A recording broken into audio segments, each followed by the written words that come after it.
മാസം മാതാവിനോടുള്ള വണക്കം, ബഹുമാനം പ്രകടിപ്പിക്കുന്നതിന് പ്രത്യേകമായി സഭ മാറ്റിവെച്ചിട്ടുള്ള ഒരു മാസമാണ്. ഔസേപ്പിതാവിന് മാർച്ച് മാസം, തിരുഹൃദയത്തിന് ജൂൺ മാസം, അങ്ങനെ ഓരോ മാസമായിട്ട് ഓരോരുത്തർക്കായി മാറ്റിവെച്ചിട്ടുണ്ട്. മാതാവിന് മാത്രം 2 മാസം മാറ്റിവെച്ചിട്ടുണ്ട് എന്ന് വേണമെങ്കിൽ പറയാം. കാരണം ഒക്ടോബർ മാസം ജപമാല മാസമാണ്. ജപമാല മാതാവിനോടുള്ള ഒരു ഭക്തി പ്രകടനമാണ് എന്ന് പലരും വിചാരിക്കുന്നു. വാസ്തവത്തിലതല്ല. അത് ഒരു യേശു കേന്ദ്രീകൃതമായ പ്രാർത്ഥനയാണ് ജപമാല. 20 രഹസ്യങ്ങളിലും യേശു നിറഞ്ഞു നിൽക്കുന്നുണ്ട്. 10-12 രഹസ്യങ്ങളിലാണ് മാതാവ് നിറഞ്ഞു നിൽക്കുന്നത്. അതിലെ ആ പ്രാർത്ഥനയിലധികവും ദൈവവചനങ്ങളാണ്. ദൈവവചനങ്ങളിൽ പ്രാധാന്യം അറിയിക്കുന്നത് മാതാവിനെക്കുറിച്ചുള്ള വചനങ്ങളാണ്. അങ്ങനെ നോക്കുമ്പോൾ ഒക്ടോബർ മാസവും മാതാവിനോട് കൂടുതൽ ബഹുമാനം കാണിക്കുന്നതിന് വേണ്ടി മാറ്റിവെച്ചിട്ടുള്ള ഒരു മാസമാണ് എന്ന് പറയാം. എന്തായാലും മാതാവിനോട് കത്തോലിക്ക സഭയിലുള്ള എല്ലാവർക്കും തന്നെ, സഭയ്ക്കും പ്രത്യേകമായ ഒരു സ്നേഹ, ബഹുമാന, വണക്കം ഒക്കെ ഉണ്ട്. ഇതുകൊണ്ട് എന്താണ് മെച്ചം? ഒരു വിശുദ്ധയെ നമ്മൾ ബഹുമാനിക്കുകയും വണങ്ങുകയും ഭക്തി പ്രകടിപ്പിക്കുകയും ഒക്കെ ചെയ്യുമ്പോൾ അതുകൊണ്ടുള്ള മെച്ചം, നമുക്ക് ആ വിശുദ്ധയുടെ ജീവിതം നമ്മുടെ ജീവിതത്തിലേക്ക് പകർത്താനായിട്ട് കഴിയും. അതാണ് ഒരു വിശുദ്ധയോട് ഭക്തി പ്രകടിപ്പിക്കുന്നതിൻ്റെ കാരണം. ഇതാണ്. അങ്ങനെ പ്രകടിപ്പിക്കുന്നുവെങ്കിൽ ആ വിശുദ്ധൻ്റെ ജീവിതത്തിൽ നിലനിന്നിരുന്ന ഗുണങ്ങൾ നമ്മുടെ ജീവിതത്തിലേക്ക് പകർത്താൻ പറ്റും. നമ്മളങ്ങനെ ബോധപൂർവം പകർത്തണമെന്നില്ല, തന്നെ പകർന്നോളും. അപ്പോൾ നിങ്ങൾ ഗാന്ധിജിയുടെ ഒരു ശിഷ്യനാണെങ്കിൽ തീർച്ചയായിട്ടും ഗാന്ധിജി പഠിപ്പിച്ച കാര്യങ്ങളൊക്കെ നിങ്ങളുടെ ജീവിതത്തിൽ തന്നെത്താൻ പ്രാവർത്തികമായി വരും. കുറേശ്ശെ നിങ്ങളറിയാതെ അത് നിങ്ങളുടെ ജീവിതത്തിലേക്ക് കടന്നു വരും. അപ്പോൾ മാതാവിനോട് ഭക്തി ഉണ്ടാകുമ്പോൾ അതിൻ്റെ പിന്നിൽ പ്രവർത്തിക്കുന്നത് ഇതാണ്. മാതാവിൽ നിലനിന്നിരുന്ന ഒരുപാട് ഗുണവിശേഷങ്ങളുണ്ട്. അവയെല്ലാം നമ്മുടെ ജീവിതത്തിലേക്ക് കടന്നു വരും. മാതാവിലുണ്ടായിരുന്ന ഗുണവിശേഷങ്ങൾ ഏതൊക്കെയാണ്? അത് നമുക്കൊന്ന് ചിന്തിച്ച് നോക്കാം ഈ അവസരത്തിൽ. അത് മനസ്സിലാക്കുന്നത് നമ്മുടെ ജീവിതത്തിലേക്ക് അത് കടന്നു വരുന്നതിന് സഹായിക്കും. അതുകൊണ്ടാണ് ഞാനത് ചർച്ച ചെയ്യുന്നത്. എന്നെ ആകർഷിച്ച ഏറ്റവും വലിയ ഗുണം മറ്റുള്ളവരെ സഹായിക്കാനുള്ള മാതാവിൻ്റെ വ്യഗ്രതയാണ്. ആവശ്യക്കാരായിട്ടുള്ള വ്യക്തികളെ സഹായിക്കാനുള്ള മാതാവിൻ്റെ വ്യഗ്രത. 2 ഉദാഹരണങ്ങളാണ് എനിക്ക് ബൈബിളിൽ നിന്ന് ഉദ്ധരിക്കാനായിട്ട് കഴിയുക. ഇതൊക്കെ ഉദ്ധരിക്കുന്നതിൻ്റെ പ്രധാന ഉദ്ദേശം എന്താ? നമ്മളും ഈ ഗുണഗണങ്ങൾ ഉള്ളവരായി മാറണം. എല്ലാവരും തന്നെ, അധ്യാപകനായാലും വിദ്യാർത്ഥിയായാലും വീട്ടപ്പനായാലും വീട്ടമ്മയായാലും ആരായാലും മാതാവിനോടുള്ള ഭക്തി കൊണ്ട് മാതാവിൽ നിലനിന്നിരുന്ന ഗുണവിശേഷങ്ങൾ നമ്മളിലേക്ക് കടന്നു വരും. മറ്റുള്ളവരെ സഹായിക്കാനുള്ള ആ വ്യഗ്രത ഇന്ന് ഏറ്റവും കുറഞ്ഞു വരുന്നൊരു കാലഘട്ടമാണ്. അതുകൊണ്ടാണ് ഞാൻ അതിനെ എടുത്ത് ആദ്യമായിട്ട് അവതരിപ്പിക്കുന്നത്. പരിശുദ്ധാത്മാവിൽ നിന്ന് മനസ്സിലാക്കി മാതാവ് ഗർഭിണിയാണ് എന്ന്. അതോടൊപ്പം മനസ്സിലാക്കിയൊരു കാര്യമുണ്ട്. തൻ്റെ ഇളയമ്മയായ എലിസബത്തും 6 മാസം ഗർഭം ധരിച്ചിരിക്കുകയാണ്. മാതാവിന് മനസ്സിലായി അവൾക്ക് എലിസബത്തിന് സഹായം ആവശ്യമാണ് എന്ന്. ഉടനെ തന്നെ മാതാവ് എലിസബത്തിനെ ശുശ്രൂഷിക്കാനായിട്ട് പോവുകയാണ്. പല തടസ്സങ്ങളുണ്ട്. ഒന്ന്, താൻ തന്നെ ഗർഭിണിയാണ്. 2 മലമ്പ്രദേശത്താണ് എലിസബത്ത് താമസിക്കുന്നത്. അവിടെ എത്തിപ്പെടുക എന്നുള്ളത് ബുദ്ധിമുട്ടുള്ളതാണ്. എന്നാലും അതൊന്നും കൂട്ടാക്കാതെ തൻ്റെ അവശതകൾ, പരിമിതികൾ ഇതൊന്നും പരിഗണിക്കാതെ മാതാവ് എലിസബത്തിനെ ശുശ്രൂഷിക്കാനായിട്ട് പോവുകയും അവിടെ ചെന്ന് കെടുക്കുകയല്ല ചെയ്തത്. 3 മാസം എലിസബത്തിനെ ശുശ്രൂഷിച്ചു. 6 3 9 മാസമായിട്ടുണ്ടാവും. എലിസബത്ത് പ്രസവിച്ചതിന് ശേഷമായിരിക്കണം മറിയം വീട്ടിലേക്ക് മടങ്ങിയത്. ഇത് നമുക്കൊക്കെ വലിയ ഒരു ഗുണപാഠമായിരിക്കേണ്ടതാണ്. നമ്മുടെ ചുറ്റും ധാരാളം ആവശ്യക്കാരുണ്ട്. നമ്മളുടെ സ്നേഹം, സൗഹൃദം, അതുപോലെ പരിഗണന, സഹായം, ഇതെല്ലാം ആവശ്യമായിട്ടുള്ള ഒരുപാട് പേര് നമ്മുടെ ചുറ്റുമുണ്ട്. നമ്മുടെ സമയത്തിൻ്റെ പരിധിയിൽ നിന്നുകൊണ്ട് ഒരുപക്ഷെ അതിനപ്പുറത്ത് ചെയ്യാൻ പറ്റുമോ എങ്കിൽ വളരെ നല്ലത്. അത്രയും പറ്റിയില്ലെങ്കിലും നമ്മുടെ സമയത്തിൻ്റെ പരിധിയിൽ നിന്നുകൊണ്ട്, നമ്മുടെ കഴിവുകളുടെ പരിധിയിൽ നിന്നുകൊണ്ട് അവരെയൊക്കെ സഹായിക്കാനുള്ള ഒരു പ്രചോദനം മാതാവിനോട് ഭക്തിയുള്ള എല്ലാവർക്കും ലഭിക്കും എന്നുള്ളത് ഉറപ്പാണ്. അവരുടെ ജീവിതം നിങ്ങളൊന്ന് വീക്ഷിച്ചാൽ നിങ്ങൾക്ക് മനസ്സിലാവും. രണ്ടാമത് ഒരു ഉദാഹരണം ബൈബിളിൽ നിന്ന് എടുക്കുന്നത്, യേശുവും മാതാവും ശിഷ്യന്മാരും ഒരു വിവാഹ സൽക്കാരത്തിൽ സംബന്ധിച്ചുകൊണ്ടിരിക്കുകയാണ്. അങ്ങനെ സദ്യ പൊടിക്കുകയാണ്. അപ്പോഴാണ് വീഞ്ഞ് തീർന്നു പോയി എന്നുള്ള വിവരം മറിയം അറിയുന്നത്. മറിയം എങ്ങനെ അറിഞ്ഞു എന്നാണ്. ദൈവശക്തി കൊണ്ട് അറിഞ്ഞതൊന്നും ആവില്ല. ദൈവം മറിയം ആ വീട്ടിൽ എല്ലായിടത്തും കടന്ന് പ്രവർത്തിച്ചിരുന്നിരിക്കണം.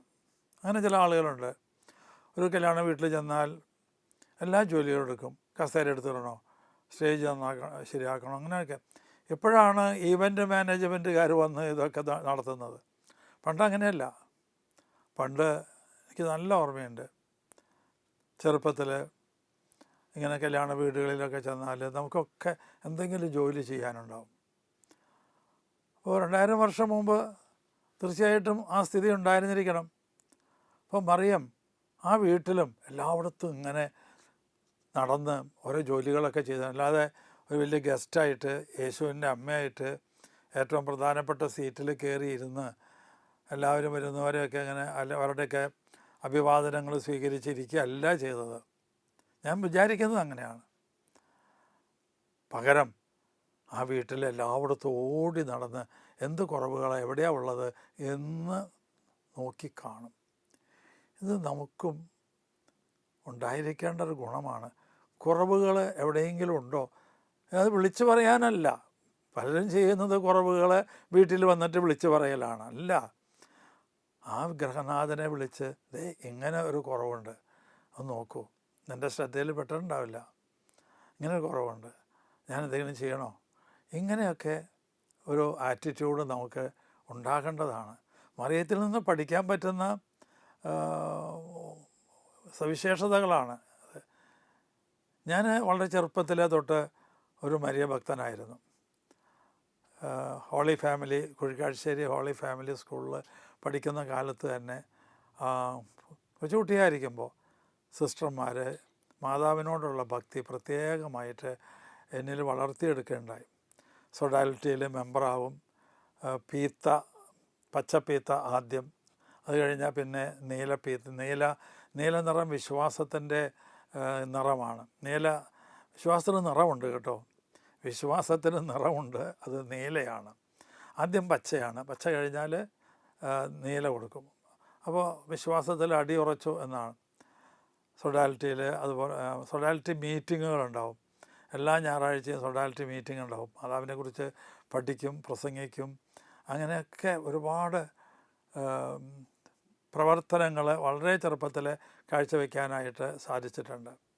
അതിൻ്റെ ഫലമായിട്ടാണ് ഞാൻ 11ാം ക്ലാസ്സിൽ പഠിക്കാനായിട്ട്, അന്ന് 10ാം ക്ലാസ് കഴിഞ്ഞിട്ട് തേവര കോളേജിൽ ചെന്നു.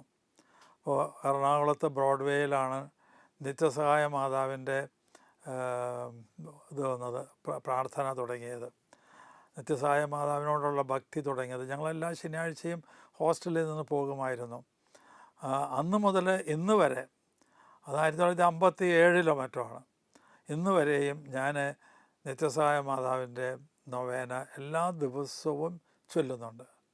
ശനിയാഴ്ച മാത്രമല്ല, എല്ലാ ദിവസവും ചൊല്ലുന്നു. അതിൻ്റെയൊക്കെ പരിണിത ഫലം നമ്മുടെ ജീവിതത്തിൽ കാണും. ആ അത്ഭുതം ഉണ്ടായി, ഈ അത്ഭുതം ഉണ്ടായി എന്നൊന്നും പറയാനായിട്ട് എനിക്കില്ല. എങ്കിലും ഒരുപാട് നന്മകൾ മാതാവിലൂടെ ലഭിക്കാനിട വന്നതൊക്കെ ഈ ഭക്തി കൊണ്ടാണ്. നമ്മുടെ ജീവിതചര്യകൾ തന്നെ, നമ്മുടെ ജീവിതത്തിലെ പ്രവൃത്തികൾ തന്നെ അതുമായിട്ട് അഡ്ജസ്റ്റഡ് ആവും. അങ്ങനെ രണ്ടാമത്തെ അത് ആ വീട്ടിൽ വീഞ്ഞ് തീർന്നു പോയി എന്നുള്ള കുറവാണ്. അത് മറിയം കണ്ടെത്തിയ ഉടനെ തന്നെ ചെയ്തത് യേശുവിൻ്റെ അടുത്ത് പോയി ആ വിവരം പറയുകയാണ്. എന്തുകൊണ്ടാണ് യേശുവിൻ്റെ അടുത്ത് പോയി പറഞ്ഞത്? വീട്ടുകാരനോടല്ല പറഞ്ഞത്. വീട്ടുകാരൻ അത് പരിഹരിക്കാനായിട്ട് പറ്റിയില്ല എന്ന് വരും. പക്ഷേ മാതാവിന് അറിയാം യേശുവിന് അത് പരിഹരിക്കാനുള്ള കഴിവുണ്ട് എന്ന്. യേശുവിനെ കുറിച്ച് വളരെ വ്യക്തമായി മാലാഖ മറിയത്തോട് പ്രവചിച്ചിട്ടുണ്ട്. അപ്പോൾ അത് മനസ്സിൽ സൂക്ഷിച്ചുകൊണ്ട് നടക്കുന്ന ഒരു വ്യക്തിയാണ് മറിയം. അപ്പോൾ മറിയത്തിന് മനസ്സിലായി ഇതിൽ സഹായിക്കാൻ പറ്റിയ ഒരേ ഒരു വ്യക്തി ഇവിടെ യേശുവേ ഉള്ളൂ. യേശുവിനോട് പോയി വിവരം പറഞ്ഞു. യേശു പറഞ്ഞു ഇങ്ങനെ ഇവൻ്റെ സമയമായിട്ടില്ല എന്ന്. എങ്കിലും അവിടെ മാതാവ്, ഞാൻ മനസ്സിലാക്കുന്നത് ഇങ്ങനെയാണ്, മാതാവ് യേശുവിനോട് കൽപ്പിക്കുകയായിരുന്നു. ഒരു മകൻ എന്നുള്ള നിലയ്ക്ക് അമ്മയുടെ അധികാരം ഉപയോഗിച്ച് യേശുവിനോട് പറയുകയായിരുന്നു. എനിക്ക് അങ്ങനെ ഒരു തോന്നലുണ്ട്. അമ്മ എന്ന നിലയ്ക്ക് മാതാവിന് ദൈവപുത്രനായ യേശുവിൻ്റെ മേലെ പോലും ഒരു അധികാരമുണ്ട് എന്ന്. ആ അധികാരമാണ് അവിടെ പ്രയോഗിച്ചത്. വേലക്കാരോട് പറഞ്ഞു അവൻ പറയുന്നത് പോലെ നിങ്ങൾ ചെയ്യൂ എന്ന്. അപ്പോൾ അവൻ പറയണം എന്ന് വ്യംഗ്യമായി മാതാവ് യേശുവിനോട് പറയുകയാണ്. അതാണ് അധികാരം ഉപയോഗപ്പെടുത്തി എന്ന് ഞാൻ പറയുന്നത്. ദൈവപുത്രനായ യേശുവിൻ്റെ മേലെ പോലും അധികാരം ആവശ്യം വന്നപ്പോൾ ഉപയോഗിച്ച ഒരു വ്യക്തിയെ ആണ് ഞാൻ മാതാവിൽ കാണുന്നത്. അപ്പോൾ ഒന്നാമത്തെ ഗുണം മറ്റുള്ളവരെ സഹായിക്കാനായിട്ട് മാതാവ് കാണിച്ച വ്യഗ്രതയാണ്. രണ്ടാമത് ഞാൻ എൻ്റെ മനസ്സിലേക്ക് കടന്നു വരുന്നത് ഔസപിതാവിനോടുള്ള മനോഭാവമാണ്. ഇത് ഞാൻ എടുത്തു പറയുന്നത് ഒരു ഭാര്യയ്ക്ക് ഭർത്താവിനോടുള്ള മനോഭാവം എങ്ങനെയുള്ളതായിരിക്കണം എന്ന് ഭാര്യ എവിടുന്നാ പഠിക്കുക? ട്യൂഷന് പോയിട്ടാണോ? അല്ല, മാതാവിൽ നിന്ന് പഠിക്കണം എന്നാണ്. എന്താണ് ആ മനോഭാവം? അതെവിടെയാണ് വ്യക്തമാക്കപ്പെട്ടിരിക്കുന്നത്? യേശുവിനെ കാണാതായി. 3 ദിവസം കഴിഞ്ഞപ്പോഴാണ് മനസ്സിലായത് കണ്ടില്ല എന്ന്. മിസ്സിങ് എന്നുള്ളത് അറിഞ്ഞത് 3 ദിവസം കഴിഞ്ഞിട്ടാണ്. ഉടനെ തന്നെ ഇവർ അന്വേഷിച്ച് പോവുകയാണ്. അവർക്കറിയാം വേറെ എങ്ങും നോക്കണ്ട. അത് ആ മകനിലുള്ളൊരു വലിയ വിശ്വാസമാണ്. ഒരു മകൻ എന്നെ കാണാനില്ല, അവൻ എവിടെ ആയിരിക്കും എന്ന് മാതാവിനറിയാം. ബിക്കോസ് ഈ അത്രയും മകനെക്കുറിച്ച് ഒരു വിശ്വാസം. അവൻ വഴി തെറ്റിപ്പോകില്ല. അതിൻ്റെ കാരണം ഞാനാണ് ആ മകനെ വളർത്തിയത്. അമ്മയ്ക്കറിയാം അമ്മയാണ് വളർത്തിയത്, ഞാനാണ് ആ മകനെ വളർത്തിയത്. അവൻ വേറെ എങ്ങും പോകില്ല. അവൻ പള്ളിയിലുണ്ടാവും, സിനഗോഗിലുണ്ടാവും. അതുകൊണ്ടാണ് നേരെ അവർ സിനഗോഗിൽ പോയി അന്വേഷിച്ചത്. അവരുടെ പ്രതീക്ഷ മാത്രമല്ല, അവരുടെ വിശ്വാസമാണത്. ആ വിശ്വാസത്തിനനുസരിച്ച് അവിടെ യേശുവിനെ കണ്ടെത്തുകയും ചെയ്തു. ഇവിടെ അമ്മമാർ പഠിക്കാൻ ഒരുപാട് കാര്യങ്ങളുണ്ട്. മക്കളെ വളർത്തിയെടുക്കുമ്പോൾ അവർക്കൊരു ഓറിയൻറ്റേഷൻ കൊടുക്കാനുണ്ട്. അവർ തോന്നിയ പോലെ വളരുകയല്ല ചെയ്യേണ്ടത്. അവരെ വളരാനും വളർത്താനും നമ്മൾ പരിശ്രമിക്കണം. എന്താണ് ഈ വളരാനും വളർത്താനും? അത് ഞാൻ ഈ ഉദാഹരണത്തിൽ നിന്നാണ് മനസ്സിലാക്കുന്നത്. ചിലർ പറയാറുണ്ട്, അമ്മ എന്ത് കെയർ ചെയ്തു എന്നാണ് പറയണേ, കാണാണ്ടായിട്ട് 3 ദിവസം കഴിഞ്ഞിട്ടാണ് അന്വേഷിച്ചത് തന്നെ. എൻ്റെ അടുത്ത് ഒരു ഡോക്ടർ ചോദിച്ച ചോദ്യമാണ്. ഞാനൊരു പ്രസംഗം കഴിഞ്ഞ് പുറത്ത് വന്നപ്പോൾ എന്നോട് ഡോക്ടർ ഇങ്ങനെ ചോദിച്ചു, മാതാവിൻ്റെ കെയറോ? എന്ത് കെയർ? 3 ദിവസം കഴിഞ്ഞിട്ടാണ് അന്വേഷിച്ചത് തന്നെ. ഞാൻ അതിനെപ്പറ്റി ചിന്തിച്ചു. അപ്പോൾ എനിക്ക് തോന്നിയതാണ്, ഇങ്ങനെ ഓരോ കാല് വയ്ക്കുന്നിടത്തും തൊട്ടതിനും പിടിച്ചതിനും ഒക്കെ അത് ചെയ്യടാ ഇത് ചെയ്യടാ എന്ന് നിർദ്ദേശങ്ങൾ കൊടുക്കുകയല്ല. ആ മകന് അവൻ്റെ സ്വാതന്ത്ര്യം കൊടുത്തിരുന്നു. അവൻ്റെ സ്വാതന്ത്ര്യം അനുസരിച്ച് പ്രവർത്തിക്കാനായിട്ട് അനുവദിച്ചിരുന്നു. എങ്കിലും ശ്രദ്ധയുണ്ടായിരുന്നു. അതാണ് നമ്മൾ ഒരു അമ്മ ചെയ്യേണ്ട, അപ്പനും ചെയ്യേണ്ടത്. മക്കൾ വളർന്നു വരുമ്പോൾ അവർക്ക് അവരുടെ കാഴ്ചപ്പാടിനനുസരിച്ച് പ്രവർത്തിക്കാനുള്ളൊരു സ്വാതന്ത്ര്യം കൊടുക്കണം. ആ സ്വാതന്ത്ര്യം കൊടുക്കാതെയാണ് പലരും വളർത്തുന്നത്. ഇങ്ങനെ ചരടിൻ്റെ അറ്റത്ത് കെട്ടിയിടണമെന്നുമല്ല ഞാൻ പറഞ്ഞത്. അവരെ ശ്രദ്ധയോടുകൂടി എപ്പോഴും വീക്ഷിച്ചുകൊണ്ടിരിക്കണം. എന്ത് ചെയ്യുന്നു എപ്പോഴും ഇങ്ങനെ, അല്ലാതെ കയറൂരി വിടുകയല്ല ചെയ്യുന്നത്. നിയന്ത്രണമുള്ള ഒരു സ്വാധീനം ചെലുത്തണം. എപ്പോഴും നിയന്ത്രണം ഉണ്ടാവണം, അതേ സമയത്ത് ഒരു സ്വാതന്ത്ര്യം കൊടുക്കുകയും വേണം. മനസ്സിലായോ? നിയന്ത്രണത്തോടു കൂടിയ സ്വാധീനം, അതാണ് വേണ്ടത്. അതാണ് മറിയത്തിനുണ്ടായത്. നമ്മുടെ മക്കൾക്കൊക്കെ മാതാപിതാക്കൾ കൊടുക്കേണ്ടത് ഇതാണ്, നിയന്ത്രണത്തോടു കൂടിയ സ്വാതന്ത്ര്യം. A freedom with control. ഇപ്പോൾ കുട്ടികൾ അനുഭവിക്കുന്നത് അൺലിമിറ്റഡ് ഫ്രീഡമാണ്. ഫ്രീഡം വിത്തൗട്ട് കൺട്രോളാണ് വേണ്ടത്. ഫ്രീഡം വിത്ത് കൺട്രോൾ. അപ്പോൾ നമുക്ക് കുട്ടികൾ വഴി തെറ്റിപ്പോകുന്നു എങ്കിൽ മനസ്സിലാക്കാനായിട്ട് കഴിയും. അതിനനുസരിച്ച് അവരെ നിയന്ത്രിക്കാനും കഴിയും. അങ്ങനെ അവിടെ ചെന്ന് യേശുവിനെ കണ്ടപ്പോൾ മറിയം പറഞ്ഞ വാക്കുകൾ എന്നെ ഏറെ സ്വാധീനിച്ചിട്ടുള്ള വാക്കുകളാണ്. മറിയം ഇങ്ങനെ ചോദിക്കുന്നുണ്ട്, മകനെ, എന്തുകൊണ്ടാണ് നീ ഇങ്ങനെ ചെയ്തത്? നിൻ്റെ പിതാവും ഞാനും എത്ര അന്വേഷിച്ച് നടന്നു. അവിടെ തന്നേക്കാൾ പ്രാധാന്യം ഭർത്താവിന് കൊടുക്കുന്ന ഒരു ഭാര്യയെയാണ് ഞാൻ അവിടെ കാണുന്നത്. ഈ മകൻ ജനിച്ചത് ഈ ഭർത്താവുമായിട്ടുള്ള ശാരീരിക ബന്ധത്തിലൂടെ അല്ല. എന്നിട്ടും ഒരു ഭർത്താവിന് കൊടുക്കേണ്ട ആ ബഹുമാനം അത് കൊടുത്തു എന്നുള്ളതാണ്. എല്ലാ ഭാര്യമാർക്കും ഇതൊരു പാഠമായിരിക്കേണ്ടതാണ്.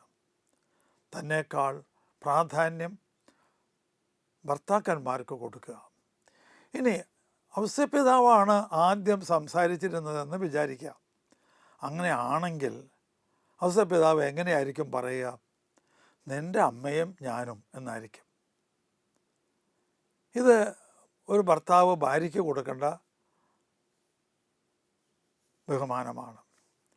പരസ്പരം ഓരോരുത്തരും മറ്റുള്ളവരെക്കാൾ ഭർത്താവിനേക്കാൾ കൂടുതൽ പ്രാധാന്യം ഭാര്യയ്ക്കും, ഭാര്യയേക്കാൾ കൂടുതൽ പ്രാധാന്യം ഭർത്താവിനും. 12-ാമത്തെ അധ്യായം, റോമക്കാർക്ക് എഴുതിയ ലേഖനം 12-ാമത്തെ അധ്യായത്തിലൊരു വാചകമുണ്ട്, ഓരോരുത്തരും മറ്റുള്ളവരെ തന്നേക്കാൾ ശ്രേഷ്ഠരായി കരുതണമെന്ന്. ഇത് ഭാര്യാഭർത്തൃ ബന്ധത്തിൽ മാത്രമല്ല, കുടുംബജീവിതത്തിലും പുറത്തും ആഫീസിലും എല്ലായിടത്തും നമ്മൾ അനുവർത്തിക്കേണ്ട ഒരു ഗുണവിശേഷമാണ്. ഓരോരുത്തരും തന്നേക്കാൾ ശ്രേഷ്ഠരായി മറ്റുള്ളവരെ, നമ്മൾ ഇടപെടുന്നവരെ കാണുക. വീട്ടിൽ അപസ്വരങ്ങളുണ്ടാവില്ല, ആഫീസിൽ അപസ്വരങ്ങളുണ്ടാവില്ല. നിങ്ങൾ എവിടെയായിരിക്കുന്നുവോ അവിടെ എങ്ങും ഒരു അപസ്വരവും ഉണ്ടായിരിക്കില്ല. വളരെ ഹാർമോണിയസ് ആയിട്ടുള്ള ഒരു ജീവിതമായിരിക്കും അവിടെയെല്ലാം ഉണ്ടാവുക. മൂന്നാമത് ഞാൻ കാണുന്ന, മാതാവിൽ കാണുന്ന ഒരു ഗുണവിശേഷം, അവൾ ദൈവം അരുളി ചെയ്തത് വിശ്വസിച്ചു എന്നുള്ളതാണ്. എലിസബത്ത് തന്നെ അത് പറയുന്നുണ്ട്. ദൈവം അരുളി ചെയ്തത് സംഭവിക്കുമെന്ന് വിശ്വസിച്ചവൾ നീ ഭാഗ്യവതി എന്നാണ്. ഒരു ഭാഗ്യവാനും ഭാഗ്യവതിയും ആരാണ്? ലോട്ടറി അടിച്ചവനൊന്നും അല്ല കേട്ടോ. ദൈവം പറഞ്ഞ വാക്കുകൾ അത് നിറവേറും എന്ന് വിശ്വസിക്കുന്നവൻ, അവനും അവളുമാണ് ഭാഗ്യവാനും ഭാഗ്യവതിയും. ദൈവം എത്രയോ കാര്യങ്ങൾ അരുളി ചെയ്തിട്ടുണ്ട്. വിശുദ്ധ ബൈബിളിലൂടെ എത്രയോ കാര്യങ്ങൾ അരുളി ചെയ്തിട്ടുണ്ട്. ഇതൊക്കെ സംഭവിക്കും എന്ന് നമ്മൾ വിശ്വസിക്കണം. ഇത് വിശ്വസിക്കാൻ കഴിയുന്നത് മാതാവിനോടുള്ള ഭക്തി നമുക്ക് വർദ്ധിക്കുമ്പോഴാണ്. കാരണം മാതാവിൽ ഈ ഗുണവിശേഷം നമ്മൾ വളരെ വ്യക്തമായി കാണുകയാണ്.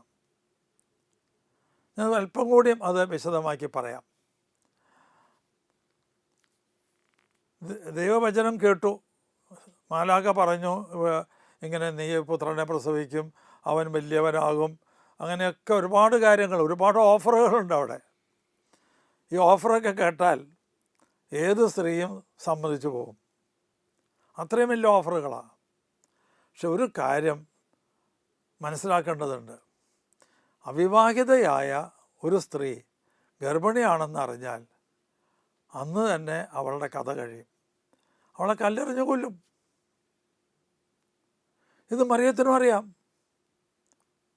എന്നാലും ദൈവം ഗബ്രിയേൽ മാലാഖയിലൂടെ അരുളി ചെയ്ത കാര്യം നടക്കും, സംഭവിക്കും എന്ന് അവൾ ഉറച്ച് വിശ്വസിച്ചതുകൊണ്ടാണ്. 2 കാര്യങ്ങൾ. ഒന്ന്, നിൻ്റെ ഹിതം പോലെ ഇതിന് സംഭവിക്കട്ടെ എന്ന് പറഞ്ഞത്. രണ്ടാമത്, വീട്ടിൽ എന്നിട്ട് ഒളിച്ചിരിക്കുകയല്ല ചെയ്തത്, ആരും കാണാതെ ഒളിച്ചിരിക്കുകയല്ല. ഉടനെ ഇളയമ്മയായ എലിസബത്തിനെ ശുശ്രൂഷിക്കാൻ പോവാണ്. എത്രയോ ആളുകൾ കാണും. വീട്ടിൽ ഒളിച്ചിരുന്നെങ്കിൽ ആരും കാണില്ല, അറിയില്ല. അവിവാഹിതയായിട്ടും ഗർഭിണിയാണെന്ന് അറിയില്ല. ഇവിടെ അങ്ങനെയല്ല. ഇത് അറിഞ്ഞ ഉടനെ തന്നെ അവൾ പുറത്തു പോവുകയാണ്. ആര് വേണമെങ്കിലും കാണട്ടെ, ദൈവം പറഞ്ഞത് നിറവേറും എന്നുള്ള ആ വിശ്വാസം, ഇതൊരു വലിയ വിശ്വാസമാണ്. ശരിക്കും ഞാൻ പറയാം, മറിയമാണ് വിശ്വാസത്തിൻ്റെ മാതാവ്. അബ്രാഹത്തിനെ വിശ്വാസത്തിൻ്റെ പിതാവെന്ന് വിളിക്കുന്നു. ആ പിതാവിൻ്റെ സ്ഥാനത്തെക്കാളും ഉയർന്ന സ്ഥാനമാണ് മാതാവിന്. കാരണം അബ്രാഹത്തിന് പിന്നെ ഒരു സാധ്യതയുണ്ട്. കാനാൻ ദേശത്തേക്ക് പോകുമ്പോൾ അവിടെ എന്തെങ്കിലുമൊക്കെ ഉണ്ടാകും. പക്ഷേ ഇവിടെ അങ്ങനെയല്ല. അവിടെ ദൈവം പറഞ്ഞത് സംഭവിക്കാൻ സാധ്യതയുണ്ട്. ഇവിടെ പക്ഷെ അങ്ങനെയല്ലല്ലോ. ഗർഭിണിയാണെന്ന് അറിഞ്ഞാൽ അന്ന് തന്നെ കല്ലെറിഞ്ഞ് കൊല്ലപ്പെടും എന്നുള്ളതാണ് നിശ്ചയമായിട്ടുള്ള കാര്യം. അത്രയും നിശ്ചയമുള്ള കാര്യം ഉണ്ടായിട്ട് പോലും ദൈവം പറഞ്ഞത് വിശ്വസിച്ചു എന്നുള്ളതാണ്. നമുക്കത് പറ്റാത്തത് മറിയത്തിനോടുള്ള ഭക്തിയുടെ കുറവ് കൊണ്ടാണ്. മറിയത്തിനോടുള്ള ഭക്തിയോട് ഒപ്പം നമ്മൾ മറിയത്തിൻ്റെ സ്വഭാവ വിശേഷങ്ങൾ പഠിക്കണം. ഇത്രയും വലിയ വിശ്വാസമാണ്. മരണം മുന്നിൽ കാണുമ്പോഴും ദൈവം പറഞ്ഞത് സംഭവിക്കും എന്ന് വിശ്വസിച്ചവൾ. അതിൻ്റെയൊക്കെ കാരണം മറിയത്തിൻ്റെ ഹൃദയത്തിൽ ദൈവവചനമായിരുന്നു. വചനം ആദ്യം ഹൃദയത്തിലും പിന്നീട് ഉദരത്തിലും വഹിച്ചവളാണ് മറിയം.